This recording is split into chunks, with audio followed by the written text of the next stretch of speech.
So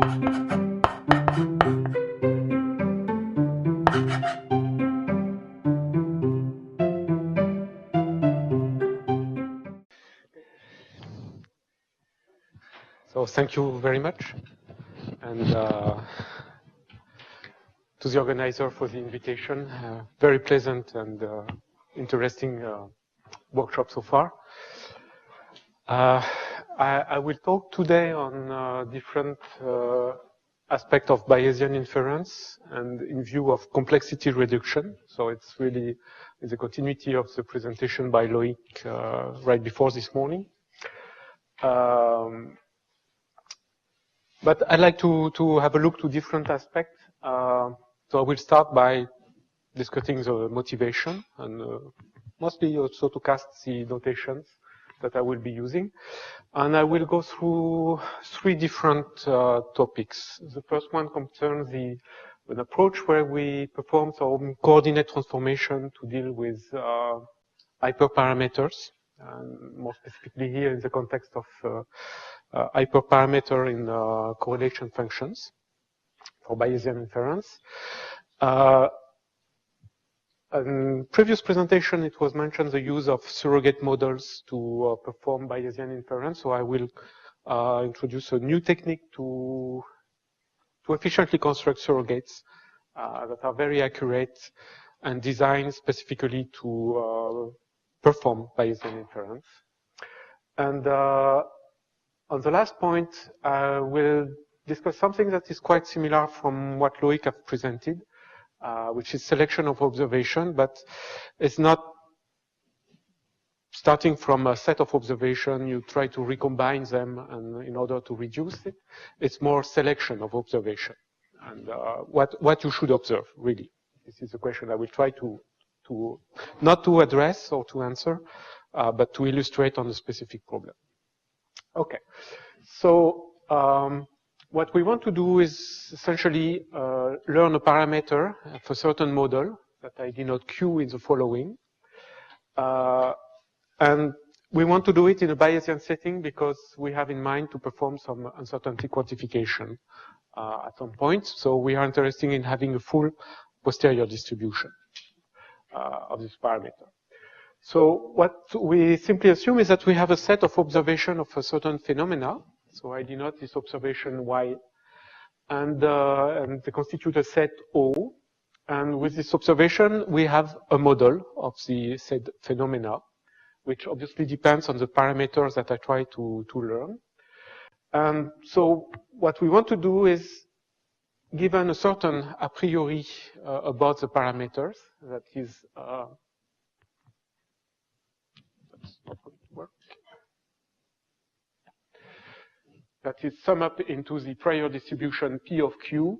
We want to use the observation in O to update the distribution of Q and obtain the posterior distribution. So you should read here, the posterior distribution of Q given the observation is proportional, this is a Bayes rule, to the likelihood of the observation given the value of Q times the prior distribution of Q.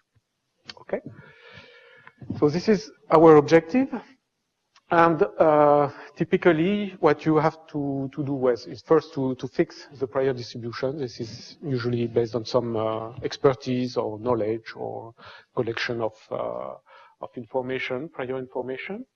So you come up with this prior, and you have to define the likelihood of the observations. So L of OQ, and just for the sake of illustration here, what you try to express with this likelihood is the discrepancy, or measure the discrepancy between the prediction based on your model with the observation. So you measure the difference between Y and U, and you weight it with a discrepancy model. So if you assume that your model is perfect, then you just have measurement noise, and you may consider, for instance, that the measurement noise epsilon I is Gaussian and unbiased, so zero mean, and has a certain variance sigma E square, and you come up with this sort of expression. So that's a typical case for a Gaussian independent measurement error. Okay, but of course we would like to use things that are more complicated than this. So the problem is that once you have this expression, so if you have decided of the likelihood you want to use, and selected a particular form for this likelihood, where you have here the model prediction, then you want to sample this posterior. Okay, so the first point is that you need to sample this posterior to do multiple evaluation of your model. That is, evaluate U for multiple values of Q in order to estimate the corresponding posterior value at this Q. Okay, so this is computationally very intensive if the model is very expensive to solve. So think of, say, a full, I don't know, circulation model, for instance, as Mohammed will be discussing. The second point is that what you hope, if you have, if you significantly want to improve your knowledge of the parameter compared to the prior knowledge, you assume that the measurements, so the YR here, are quite informative. Okay, but this is really a matter of faith, because usually you're given the observations, but that's really an open question. Some observation may be completely non-informative, of course. So a relevant question is how to select this information, this observation, and perhaps a priori how to decide what should be measured. Okay, so this is not a question I will address here, of course. But some of this observation also they may lead here to a likelihood which are very complicated with a very complex posterior distribution, or sometimes ill-conditioned, that can raise many issues in the sampling. Okay, that was illustrated this morning by Loic also. So perhaps we want to transform this problem and not use directly Y, but perhaps a modification of Y in order to improve the conditioning of the problem and how to select this information.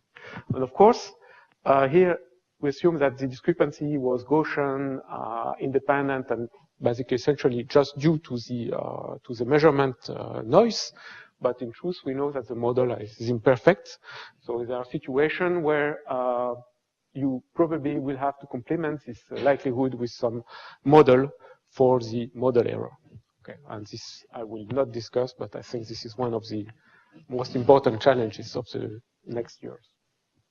Okay, so the first point I want to discuss is the case of treating hyperparameters, because what I have been introduced here is really the standard framework, the simplest one, but in reality we have to work on more complicated things. So for instance, if what we want to infer is not a finite set of parameters, but a whole random field, for simplicity I will assume a Gaussian random field, characterized, say, a center Gaussian field for simplicity and characterized by a covariance function. This is my a priori. Now, it's not a finite set of parameters that we have to learn, but it's a function. Okay, so it's infinite dimensional. So what you do usually is you consider the covariance function of the prior of the field. You decompose it into principal orthogonal components, so by Cohen-Love decomposition. So you get this series expansion for the covariance function, and you approximate, or you have the exact, infinite series representation of your field M of X in this form, where you have here the eigenvalues and eigenvectors of the kernels. And you end up with coefficients here, Qk, which are the representation of the field into the proper basis of the covariance operator. Okay, so now you can truncate, because you can order the importance of these modes based on the magnitude of the associated eigenvalue. You can truncate to retain only the first modes, and now you obtain a truncated version of the field, a prior field M, which is given by this truncated series, where in fact, the Qk are Gaussian, if your field is Gaussian, centered, because your field is centered, and has standard or unit variance. Okay, so they are uncorrelated standard Gaussian random variables. And then you can recast your problem in terms of not the Gaussian field, but in terms of these coordinates Qk. Okay. So what you will try to do is, by having some observation of your field, you will try to find the coordinate of M, okay, that appears here, and just rewrite the likelihood. I should have a L here. But you basically discretize your infinite dimensional problem in terms of a finite number of coordinates and the proper basis of the covariance function. Here I just made slightly more complicated this Bayes formula by considering also an hyperparameter, which is the noise level. Okay, so I'm also trying here to learn the variance of the measurement noise. Okay. So in this case, as I mentioned before, the Q are standard uncorrelated Gaussian random variables. So you have all you need to observe. Okay. The problem is that, as you know, if you use a very precise a priori on the field that you try to infer, this directly translates on the posterior. Okay. So, and it means that if you are able to exactly prescribe what is the a priori correlation kernel of your field, this is already a huge amount of information that you're pouring into your problem. So instead, what you would like is to have something that is more general and have some hyperparameters that will prescribe not a single covariance structure for the field you want to learn, but a whole family of covariance. So typically, to fix the idea here, I will work in the case where I have an hyperparameter that I call H, that is the correlation length of my field. So I will assume a certain covariance structure with a parameter that is the covariance length. Okay? So if I do that, now the expansion of the field is given here, and you see that everything depends on additional parameters that are the hyperparameters of my problem. Okay, so I just don't have here eigenvalues and eigenvectors. I have eigenvalues that are function of the hyperparameter and eigenvectors that are also functions. Okay, so I'm making the problem more complicated. And also now the Bayesian formula that I have makes apparent here an a priori on the hyperparameters, and there is an update on the hyperparameter based on the observations. Okay, so I'm introducing another level of complexity. So if I want to solve or to sample from this posterior distribution, what I have to do is to propose coordinates Q here. Sorry, actually, you should read here H, but I have to propose coordinates Q, a certain value of H.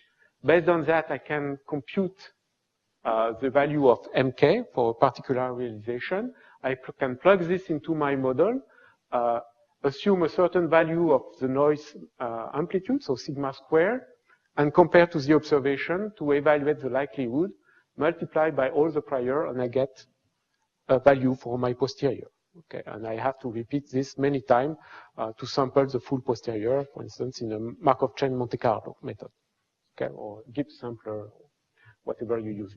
So it's very intensive because for each new proposal points, you have to recompute this decomposition, solve the corresponding model, and compare with the observation. So very intensive. So what we would like to do is to have something here that is not depending on H, or maybe is actually depending on H, but not in this very complicated manner. And the way we can do that is by acknowledging that the eigenmode here that we have that are depending on H, as well as the eigenfunction and eigenvalue here, these eigenmodes, they are actually spanning a whole space, okay? And for any particular value of H, I can represent these scale modes here on a reference basis. Okay? So the idea is to decide of a certain covariance structure, compute the eigenbasis associated to this covariance structure, and then when H is varying, we express the KL expansion in this reference basis through a change of coordinates.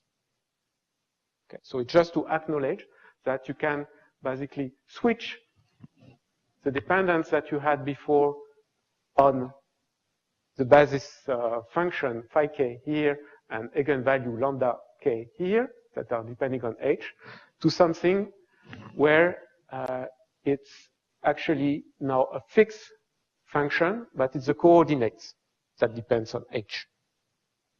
Okay, so you map all the realization to a reference space, and this mapping is depending on H. Okay? And this mapping is expressed by this matrix B, KK prime, which entries are only the inner products between now the function, the reference function, and the function that depends on H. Okay?